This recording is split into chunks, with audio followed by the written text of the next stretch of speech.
Nakita niyo naman siguro anong ginagawa ko, naglilinis ako ngayon. Good morning! Hindi ko na alam ba anong laman ito ng trolley na ito, guys. Ay. Oh!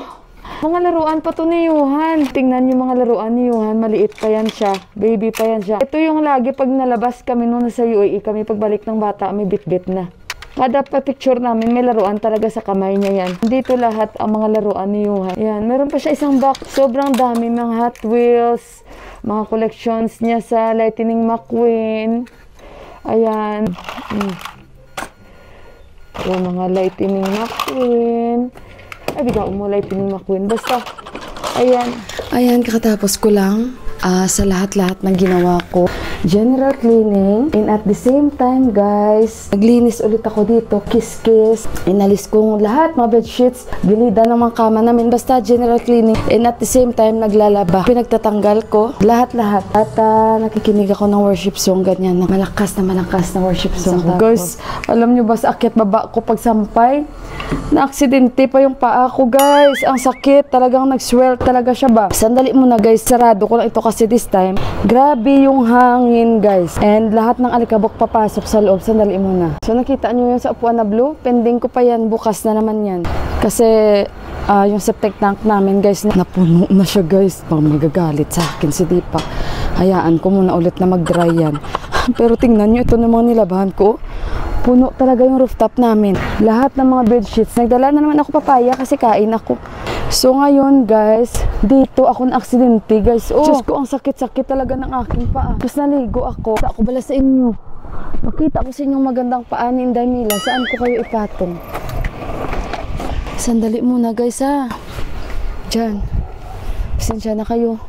Nakadoble kasi ito. Ayan siya, guys. Oh, tingnan nyo.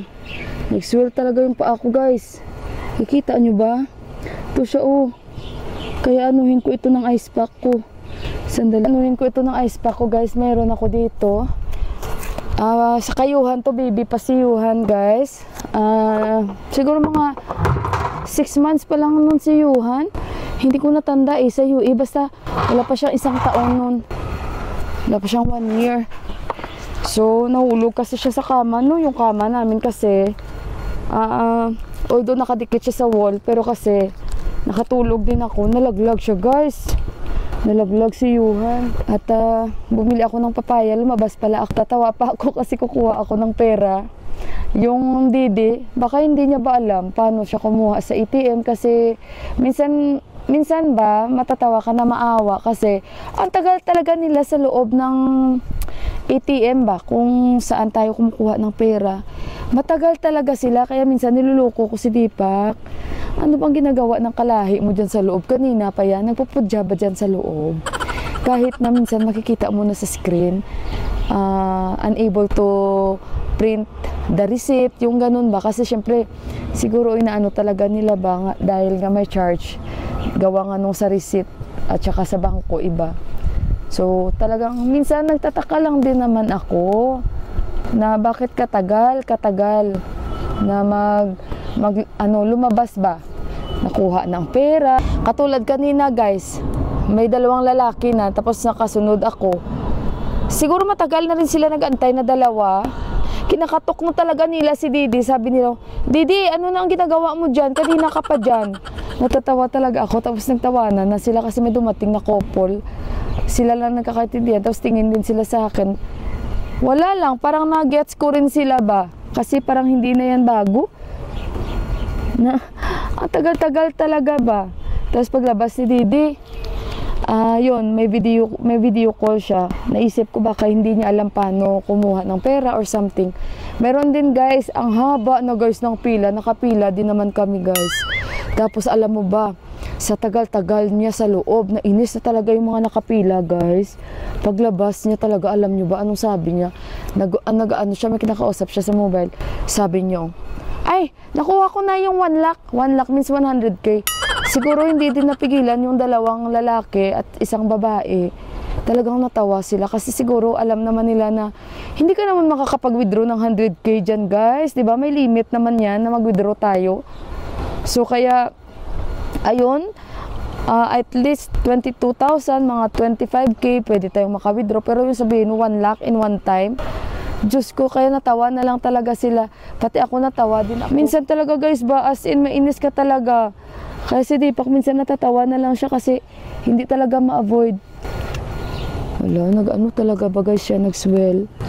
Pero buti na lang nakapaglaba ako guys. Hindi ko man naubos, pero at least nalabahan ko talaga yung mga comforter namin. Nuha ko talaga lahat. May mga pending pa kasi ako nalabahin, no? Gawa nga na yung septic tank namin guys, hindi ako makapaglaba continuous kasi ano siya, mabilis siya mapuno, maliit. Guys, kanina alam nyo ba, hindi ko na nakuha na ng video si Didi dito. Parang nag-ano ako, kung sa Ilonggo pa nagtamwa ako sa amon terrace. Dumungaw ako kung sa Tagalog. Dumungaw ako sa terrace namin dito. 'Di ba napakita ko sa inyo ang cute na mga bulaklak namin na yellow. Aba guys, may harvest guys. Parang bahay niya lang talaga guys ba, nasa loob siya namin ng bakuran. Alam niyo kung sino itong Didi na kapitbahay namin. Hindi ko alam kasi hindi man siya nag-doorbell. Kung hindi pa ako dumungaw sa terrace namin, hindi ko pa siya nakikita na talagang nandyan siya sa baba. Free talaga siya ba? Parang free at home talaga siya harvest ng mga bulaklak namin sa baba guys. Ako naman, nagulat ako. Pasabi ako, Didi, napaganon ako sa kanya. Hindi ko na na-videohan guys. Sabi niya, kumukuha ako dito ng mga bulaklak niyo kasi ipang pupudya niya daw. Sabi ko, okay lang. Bait naman yan siya. Tsaka anhin man namin yung mga bulaklak, nalalaglag lang. Pero parang, nagulat talaga ako, enjoy na enjoy siya talaga kuha ng mga bulaklak. Ganyan kasi sila, no? Nangunguha sila ng mga bulaklak. Ganon din guys, itong sa kapitbahay. Nasa loob na siya guys ng aming parking dyan guys. Nangunguha siya guys ng mga gumamela namin. Pero alam nyo ba guys, si Buwa, ayaw niya ng ganun. Ayaw niya yung basta-basta na lang papasok yung mga tao na hindi namin kaano-ano at nangunguha. Diba kahit sino naman, kasi kami, hindi naman kami ganun sa bakuran nila. Diba? Pero ewan ko, 2 beses na tong nangyari. Yung unang kapitbahay namin, tapos ito.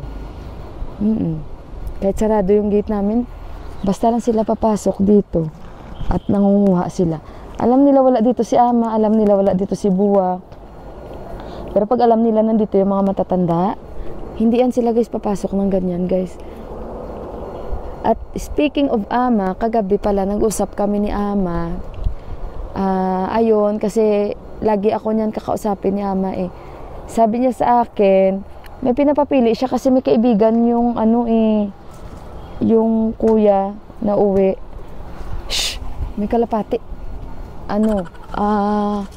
Pinapili niya ako kung ano daw gusto ko, coat or jacket at anong kulay. Sabi ko, Mami, kahit ano choice mo Sabi niya, jacket gusto mo. Sabi ko, oo. Kahit anong kulay, bahala ka na. Sabi niya, hindi choice ni Mila. Sabi niya ganun. Hindi ko lang alam kasi yun ang tinatanong niya sa akin. Tapos, ayun nga, nag-usap kami. Kasi nga, diba, uuwi sila ni Ama nung magbabakasyon sila this year. Lahat sila, guys, abangan nyo yan. And, ayun, makikita nyo na yung mga bata sa vlog ko. Yung mga pamangkin ni Deepak. So, ayun, guys. At, napag-usapan nga namin ngayon yung sitwasyon sa Amerika, diba? Pero, yun, hindi naman sila apektado ni Ama. At ako naman nagtanong ko kay Ama na magbabakasyon sila ba dito ni Buwa, magstay silang dalawa dito, or babalik din sila sa Amerika, sasama sila babalik. Sabi niya sa akin, yes, babalik kami ng Amerika. Parang na-feel ko ba na ayaw na ni Ama dito talaga. Parang na-feel ko lang kagabi. Kasi kahit paano, parang nung nag-usap kami about kung apektado din ba sila sa bagong rules ni Trump. Sabi niya, hindi kami apektado kasi na kami. On the process na kami sa green card namin ni Buwa, ni Daddy mo. Hindi kami apektado. Ang mga illegal lang naman yun, Mila. Sabi niya, kami wala naman kami problema. So tapos ayun, nagtanong ako. Kasi nga napag-usapan yung bakasyon. Yun, sabi niya, yes, mabalik kami, Mila, kasi alam mo naman, may natatanggap na dito, so hindi pwede na wala kami dito. Kaya parang na-feel ko na parang gusto na nila doon. Pero alam ko naman na mahal nila ni Ama yung Nepal. Kasi there's no place like home. So ganito yung ginawa ko the whole day. Nag-general cleaning ako. Wala yung mobile ko, mainit na. And ngayon, pahinga-hinga. Kain na naman ng ano. Wala. Ng ano guys. Papaya. 250 na pala. Delikado to minsan yung hagdan namin. Alam nyo ba? Ngayon yung iba ang ginagawa na nila. Hindi na parang ano bang tawag dito? Katulad sa amin na ganyang hagdan. Yung iba straight na. Kasi ito may tendency na ma-outbalance ka pa. Katulad kay Baujo, na-outbalance siya sa hagdan nila na ano talaga yung buto-buto niya guys. Kasi hindi rin safe ito kaya ingat talaga ba. Masarap pag nag-ano na. Nag-absorb na talaga yung apple cider. Alam nyo guys, medyo malaki itong papaya na nabili ko. Hinati ko, parang ako lang nakaubos ng kalahati. Kasi masarap, matamis.